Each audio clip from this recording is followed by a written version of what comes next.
"That's not a serious strategy," said Stephen Biddle, a professor at George Washington University and a frequent advisor to the Pentagon.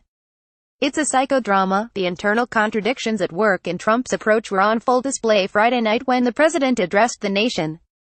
Loading even as he promised to strike again if Assad used chemical weapons, Trump made clear that he had no interest in staying in Syria. Last month, he shocked aides when during a speech about infrastructure in Ohio, he announced that U.S. troops would be leaving Syria very soon. When aides pressed him for a time frame, he initially said he wanted the military to leave in 48 hours, according to a senior administration official, who, like others, spoke on the condition of anonymity to discuss internal deliberations. Trump's top national security aides in the days that followed talked him into a 4 to 6 month withdrawal plan. Assad's chemical weapons attacks, and Trump's outrage over them, clearly have not changed his view of American interests in Syria. On Friday, he called on U.S. allies to do more to stabilize Syria, drive out Assad and ensure Iran does not benefit from the defeat of the Islamic State. He also made clear that America's help would be limited. "No amount of American blood or treasure can produce lasting peace and security in the Middle East. It is a troubled place," he said. "The United States will be a partner and a friend, but the fate of the region lies in the hands of its own people." Barack Obama had set a red line regarding the use of chemical weapons in Syria and then backed away from military action.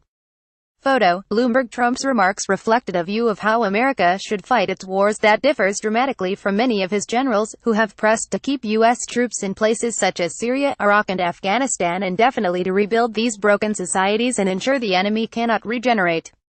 Defense Secretary Jim Mattis on Friday called on all civilized nations to urgently unite and work to end the Syrian civil war through the stalled United Nations peace process.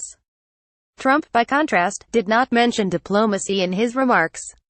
Rather, he suggested the best way to ensure peace rested with a military so powerful that no sane nation or terrorist group would even think of messing with it. "His dream would be to have a strong military that protects our homeland," said the administration official. "We'd wall ourselves off and strike at our discretion and then retreat to defending our homeland." Like Obama before him, Trump has clearly decided that the United States has few interests in Syria and little ability to stop the long civil war, which at the moment the Assad regime, Russia and Iran seem to be winning. Damascus skies erupt with surface-to-air missile fire as the U.S. launches an attack on Syria targeting different parts of the capital. Photo: AP. "What we saw last night is that he's worried about the Islamic State and he's worried about chemical weapons," said Mara Karlin, a former Pentagon strategist and professor at Johns Hopkins University. "That's all he cares about." Obama's narrow view of U.S. interests in Syria left him hesitant to challenge the Assad regime militarily. Trump is betting that periodic shows of American force, in the form of missiles and fighter jets, can convince Assad and his backers not to use chemical weapons again. He's adopted a similar strategy with regard to North Korea and Iran, where he is wagering that threats of American firepower can produce more pliant behavior. The approach, Biddle said, reflects Trump's roots as a real estate developer who made risky bets and went bankrupt several times on the way to making billions of dollars. The problem in Syria is that each time Assad uses chemical weapons, Trump has to raise the stakes with a bigger show of force or risk looking feckless. As the attacks increase in size, so too does the odds of a military confrontation with Russia or Iran. A fair amount of the time, that approach works. The gamble pays off, Biddle said.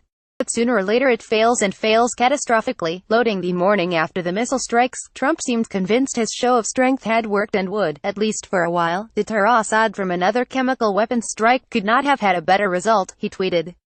Mission accomplished. Washington Post. Syria analysis. Donald Trump, George W. Bush.